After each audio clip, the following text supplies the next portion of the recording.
Giving feedback is as stressful to the giver as it is to the recipient, a recent neurological study has shown. That explains why feedback is so seldom given, even when badly needed.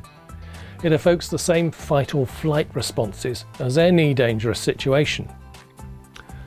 To progress in any activity requires some feedback, and it's essential in business that it happens.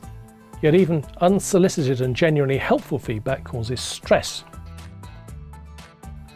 Everyone may look happy, but underneath, hearts are racing, blood pressure is rising. It's called brittle smiles.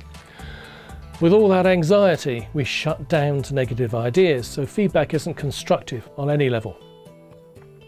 Feedback stress can be reduced in various ways to make the message more acceptable.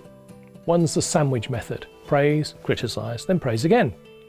Another is the start, continue method: start a new behaviour, stop an unwanted one, continue a third.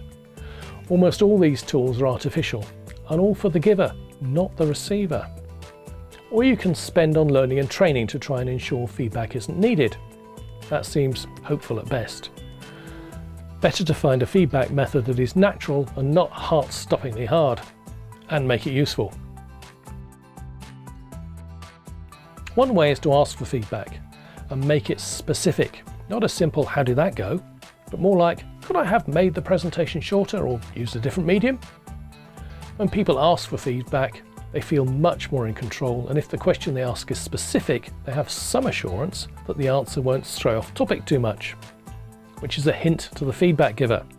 Don't use the answer as an excuse to add in more thoughts of your own on their performance. You will never be asked again, rightly so. It's called kitchen sinking. Stick to the point. You will get another chance if they think that they will be treated fairly. This begs a question. Requested feedback is from your people, not you to your people. So how do you get your people to ask? How about ask for feedback yourself? If the owner asks for feedback, it allows the team to be comfortable with it. They know they won't get unfairly treated. Start with small things. "Oh, I'm thinking of changing the brand of coffee. What do you think about using X?" You're sending a signal that feedback is important, and if you can ask, so can they. We do this in my office. I share any good or bad news and ask for their opinions. Recently, a client needed someone to cover maternity leave, and my colleague suggested I got back in touch with someone that had done work experience with us but had joined another firm. She jumped at it. Glad I asked. Getting more broad feedback also helps. So ask people at different levels and experiences to create an overall picture.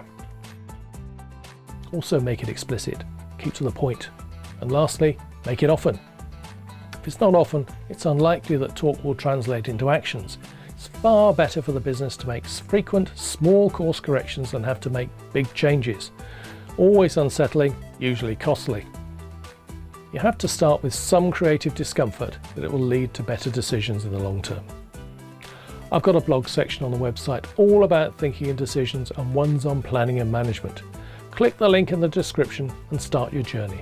Be sure to check back to the website. The new Thinking and Decisions section will be regularly expanded with resources to help you succeed.